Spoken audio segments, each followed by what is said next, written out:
When people imagine the early era of illegal whiskey production, they likely visualize a weathered and tough mountain dweller carefully overseeing a copper still under moonlight. Or they conjure images of someone in a modified vehicle speeding along Thunder Road carrying a load of illegal spirits. Indeed, this was a perilous and hazardous profession that resulted in numerous individuals meeting their end or being imprisoned. The least likely candidate you'd imagine running an illegal liquor enterprise would be a female. However, among the most infamous bootleggers in history was one of the fiercest women to ever inhabit these Appalachian highlands. Indeed, men trembled before her, and law enforcement was powerless against her. She reigned as Appalachia's moonshine monarch, and this is her remarkable, authentic tale. Mahala Mullins entered the world in 1824 in the vicinity of Sneedville, Tennessee. During her initial years, her household flourished and experienced a comfortable existence in this distant, secluded region. Nevertheless, around the 1830s, transformative forces started sweeping through these highlands. Initially came the Indian Removal Act of 1830, which caused a substantial surge in white settlers seeking fresh territory for settlement. Several years following, in 1834, Tennessee enacted multiple new regulations that created additional obstacles for non-white individuals to possess property. Mahala's household found itself directly impacted by these new transformations, primarily because they weren't classified as black, white, or Native American. They belonged to the Melungeon people, an enigmatic population occasionally called Appalachia's Lost Tribe, and they puzzled researchers and academics for decades, continuing to the present day. Their physical characteristics included dark-colored hair and complexion combined with blue eyes and a distinctive protrusion on their skull's rear. Even now, nobody definitively understands precisely where these unusual people originated or their arrival method in these mountains. Certain individuals have theorized they descended from Portuguese sailors who survived shipwrecks, whereas others asserted they were displaced settlers from the Outer Banks region. Additional scholars propose they represented a blended heritage of Native American and African ancestry, or perhaps Mediterranean origins. Unconventional hypotheses have surfaced, claiming these people's origins trace back to Hernando de Soto's journey through these highlands in 1540. Meanwhile, others argue they could descend from Captain Juan Pardo, who led 125 Spanish soldiers in 1567, and these soldiers presumably married Native American women. As previously stated, nobody genuinely comprehends their arrival in this compact Appalachian mountain region.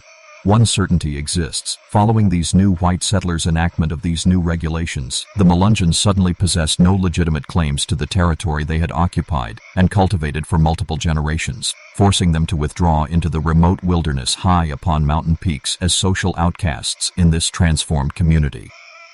Consequently, Mahala spent her complete existence restricted to a 3-mile territory atop a mountain called Newman's Ridge.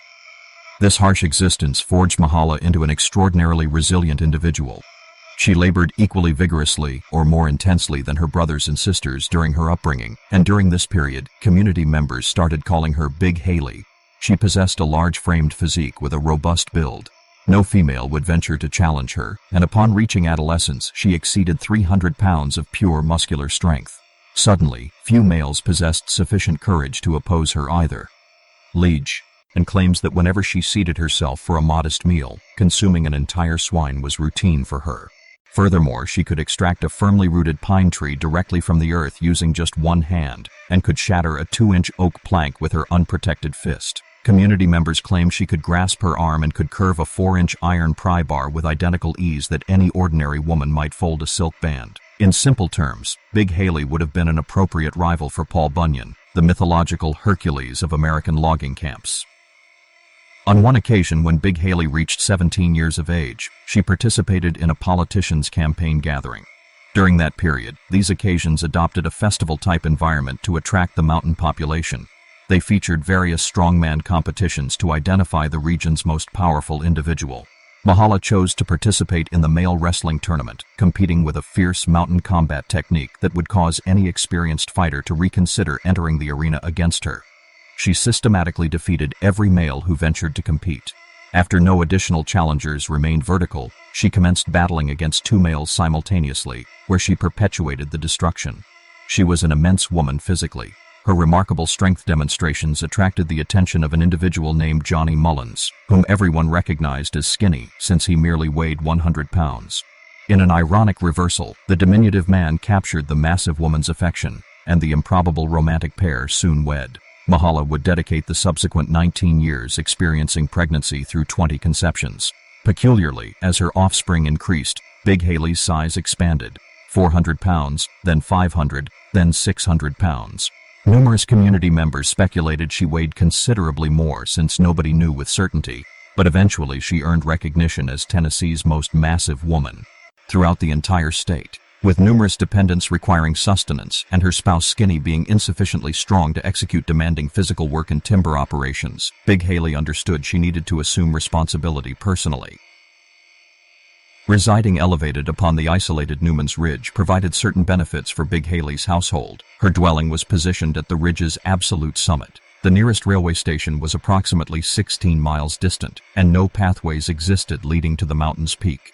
Reaching the mountain's summit required ascending 3 precipitous miles that were almost perpendicular. Indeed, any potential visitor or stranger would essentially need to perform rock climbing to reach the dwelling. Although the ground was excessively rocky for cultivating many agricultural products, the apple and peach orchards flourished abundantly across countless magnificent groves on the mountain. Big Haley recognized that her extensive household couldn't possibly consume the massive annual production of apples and peaches, and transporting them downward to the marketplace was impossible. However, permitting such abundant apples to spoil would constitute genuine wastefulness, so she commenced producing her distinctive formula, a brandy-based moonshine.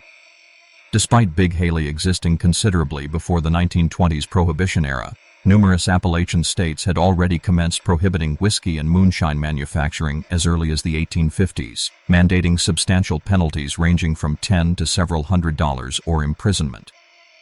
Nevertheless, Big Haley's dwelling was sufficiently isolated that she maintained her profession for considerable duration with limited law enforcement interference. Despite being prohibited, alcohol started generating additional difficulties for Big Haley's household.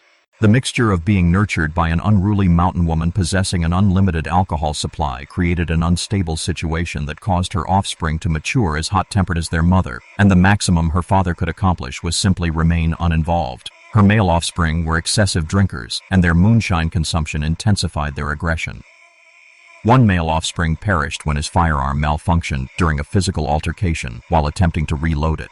Another individual severed his throat and transported his corpse to a profound well and deposited him inside.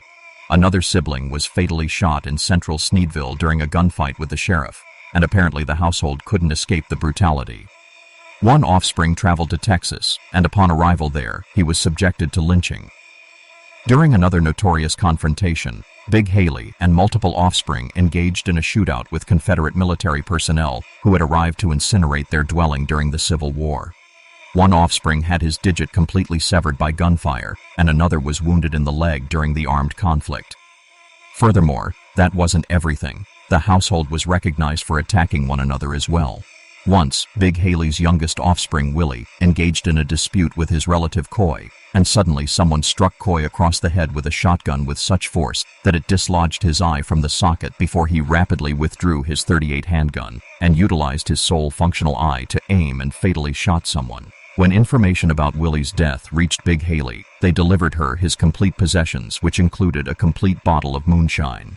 Big Haley examined it briefly, thinking it would be regrettable to permit it to spoil, deciding she would consume it personally.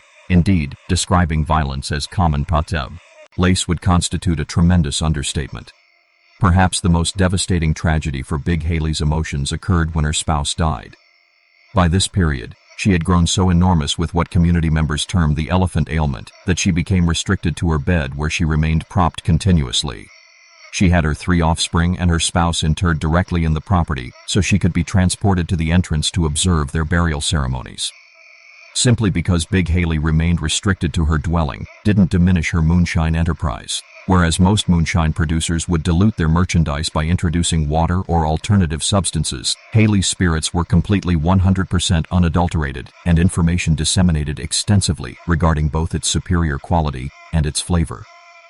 When she vends you a gallon of moonshine, you obtain a gallon of pure moonshine, not 2 quarts of moonshine combined with a quart of water and a quarter carbide thoroughly mixed and agitated before consumption. Community members commenced traveling to Newman's Ridge specifically to sample this renowned spirit. She maintained a barrel completely supplied directly beside her bed equipped with a spigot, and for 50 cents she would dispense you a cup immediately on location. Eventually, law enforcement intervention became inevitable to attempt shutting down the enterprise. Once the revenue agents ascended the precipitous mountain, they discovered that Big Haley was excessively massive. It would require 20 men to elevate her, and even then she was excessively large to pass through the dwelling's entrance. Furthermore, even if they had managed to extract her from the entrance, transporting her down the mountain was impossible. Repeatedly, the judicial system generated arrest warrants, only to have Big Haley ridicule them and declare, "Proceed ahead and apprehend me. Here I remain, absolutely culpable as always. I produced this spirits, and be certain that immediately after your departure I will manufacture additional." This sequence repeated continuously. The maximum law enforcement could accomplish was dismantling or confiscating equipment which her household would rapidly reconstruct. Exasperated, the county magistrate dispatched the county's most intimidating elite deputy to terminate her enterprise conclusively.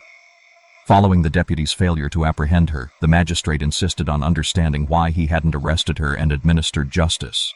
To this, the disheartened lawman responded, "Well, Your Honor, she's apprehendable, but not transportable. Regardless of how many warrants or bounties were established, she remained unstoppable, and community members arrived from locations as distant as Europe to sample her mythical spirits. Ladies, folks, but not transportable." Consequently, Big Haley spent her complete existence producing spirits in the modest dwelling high atop Newman's Ridge, resembling a monarch surveying her extensive Appalachian domain. Her reputation had extended from coastline to coastline, southward into Mexico and northward into Canada, with community members undertaking the journey to her dwelling from worldwide locations. She never experienced arrest, and she manufactured illegal liquor until her death at 74 years of age. Currently, nobody understands precisely her death's cause, but the persistent legend suggests she was poisoned by an envious competing moonshiner. Even following death, community members didn't understand how to extract her from the dwelling. Actually, nobody knows definitively their method. Numerous community members assert they dismantled the chimney directly from the dwelling and extracted the corpse through the opening. Others claim they utilized her bed and employed the lumber to construct a coffin. Meanwhile, others maintain she was interred in a piano container. One certainty exists. However they extracted her, she was interred beside her spouse and her offspring directly there in the property. Indeed, even following death, she never descended from that mountain. Presently, over 200 years following Big Haley's death, community members remain captivated by her narrative, to such extent that during the year 2000, her dwelling was transported from Newman's Ridge section by section and reconstructed in Vardee Valley, Tennessee. Even currently, you can visit her dwelling, and during your visit, be certain to observe Newman's Ridge. Even possessing all our contemporary technology, there remain no pathways to the summit where the Appalachian moonshine monarch continues resting beneath the apple and peach orchards. They crazies.